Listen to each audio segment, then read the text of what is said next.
I'm going to explain to you why this case is very similar. I had it for a very short period of time. In this case, it was a fully automatic firearm because it was a rifle. This one was a semi-automatic rifle. But this one, in this case, had ammunition in it.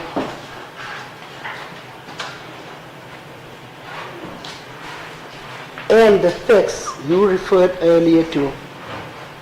First, I want to hear your comment on that, and then I will get to the actual facts that you referred to. Do you have any comment? Is it similar to the situation? Part of it would be to understand how he got hold of the rifle, what was the purpose of getting hold of it, how did it get, it was a really short period of time, but it was in his possession, so it probably stayed while he was in prison. So although there may be similarities, if you look at the whole situation, it is not exactly the same. Emphasis on having it for a short period of time. Is that correct? What was the period? Is the short period a month, a minute?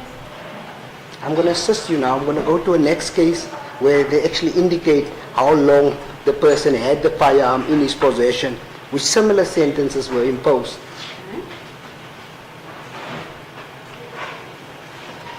Where did you get the facts of this case? Did you follow the case? Or how did you manage to get a hold of the facts of this particular case? So part of it was looking at the videos. I've already done most of my report when I got the copy of the judgment, but I scanned through that as well. But prior to that, I looked at the YouTube videos.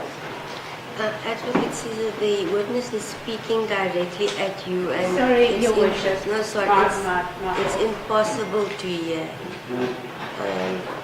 When you say how did you get hold of the facts of this, you're referring to the matter before court, Advocate Caesar? I'm not. That is correct. I'm referring to this particular matter, this case that she's testifying. What I've heard is you got it from. Initially, Your Worship, listened to the YouTube videos. I was almost done with the report when I got the copy of the judgment, so I've really scanned through it, but most of it initially was through the looking at the YouTube videos.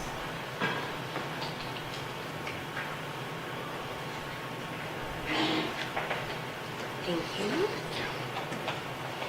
You refer to one spent cartridge. Are you referring, when you're saying one spent cartridge, are you referring to that he only fired one shot? Or are you referring to the fact that he was convicted of that one? That was what he was charged of and convicted of.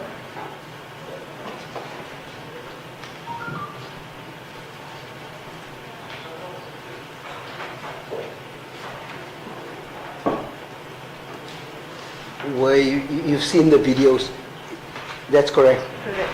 You are aware that he fired actually with two different firearms, and with the one firearm, approximately 14 to 15 shots were fired with a handgun, and then with the firearm, the other one, the rifle, 7 shots were fired. Were you aware of that? I saw the video where the celebratory shots were fired, Your Worship. There was no other charges relating to a firearm relating to this matter, so I focused on the charges in front of the court in this matter. If there was anything else, to my knowledge, there was no charge relating to that. The evidence, both videos went in, the evidence showed that he fired with two firearms. Was, and it's perhaps, Your Worship, not for me to ask questions, but I can also not recall that there were listed evidence linking the other firearm to the accused.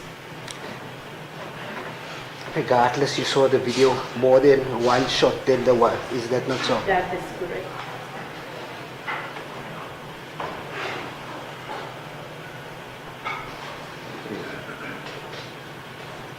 Your report Did it only focus on the one shot that was fired, or did you look at the totality of the shots that were actually fired on the day in question? I considered that shots were fired for celebratory purposes and that it could have harmed people around the environment.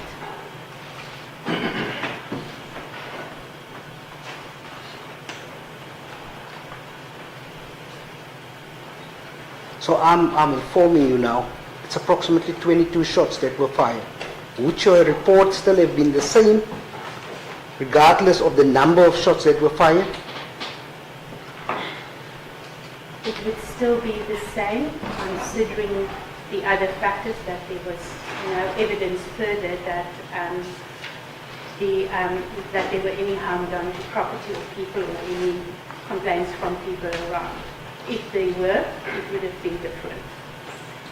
Have you noticed on the video that just prior to the accused, when he started the firing with a rifle, in fact, when he started firing with a handgun, there were 7 people standing there in the direction that he was firing to, and they were running away, or despite him disputing that. Your Worship, the video wasn't very clear. I haven't noticed that.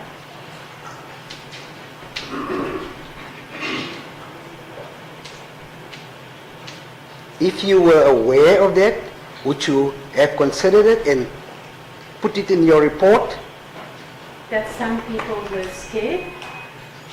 If there were evidence with that regard, I would have considered it, yes. Yes. But you did not notice that. In other words, you did not consider it. And there were not evidence in that regard that for what reason the people ran. I don't know what the reason might have been. It could be that they were scared. It could be for other purposes. I don't know. It was very obvious, ma'am. You didn't see it. It was very obvious why they were running. It would be a consideration, but part of that again would be coming back to the considerations in terms of that's the potential harm, that people could have been harmed, that people were scared.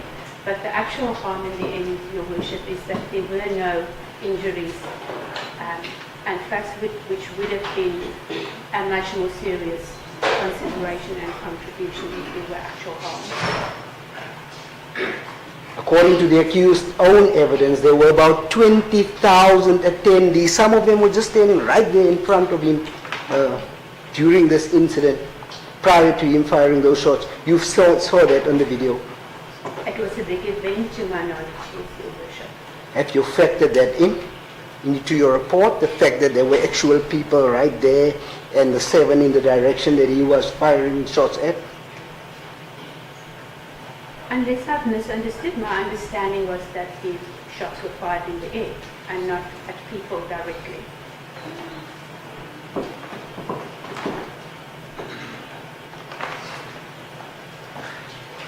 I'm no ballistic expert, but the expert did testify what goes up must come down.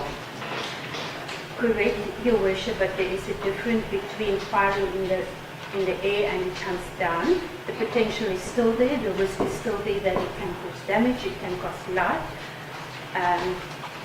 But the risk is different when I fire and it is going in the direction of someone. I've just said to you, there were 7 people standing towards the direction, despite him firing in the air or not, towards the direction that he fired the shots at. Your Worship, my understanding of the direction is, do I fire it directed at the people, or is it even I'm directing at Your Worship, but it's still fired into the air? And if there were ballistic experts indicating the come down would have been on those people, it might have been different, but the fact of the matter remains, whether it is the people in the stadium or whether it's the people of the neighborhood, when it comes down, people could have been hurt and people could have been killed, and that remains serious. Are you aware that the Sisa Tikasho Stadium where the incident occurred is in a very condensed, right in the middle of a community, very condensed community, right outside, there's houses right around that place? I am sure there were people around because the charge sheet were also very clear that it's not only the people in the stadium, but also the people working there, the supporters, the people from Beer House, and the people from the Dunstone community that could potentially have been impacted by that.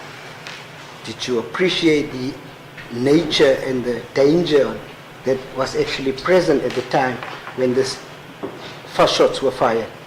The possible harm to others, the degree that harm could have caused if somebody did get injured. I did indicate in my report as well that as part of the seriousness, not only injured, it could have resulted in the loss of life. It is serious.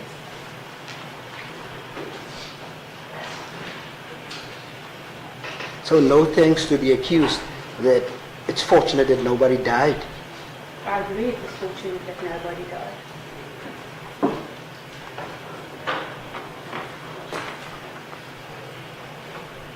After now sketching the scenario, do you still maintain your report as to that he should either pay a fine to a gun, NGO, gun-free, NGO, and so on? Your Worship, when I looked at the scenario and the charges collectively, the accused acted negligently and didn't consider the risks, as was stated. There were no harm done. If there were harm done, yes, I would have considered it differently. Yes, the potential harm was there, but no harm at the end materialized. The act was still negligent in causing the potential harm. Negligent or reckless? Reckless as well, right, the charges state that.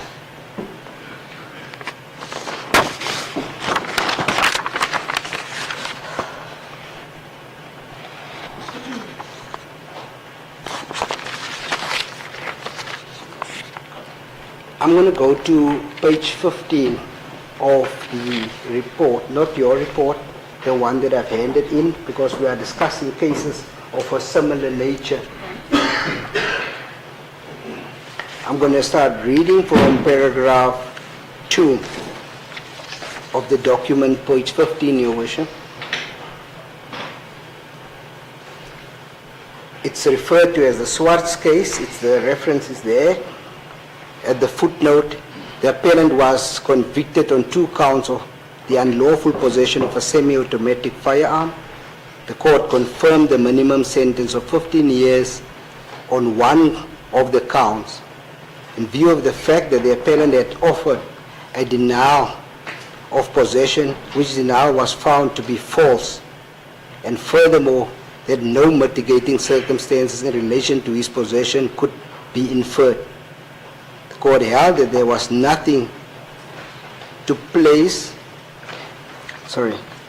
The court held that there was nothing to place his unlawful possession of the firearm in a less heinous light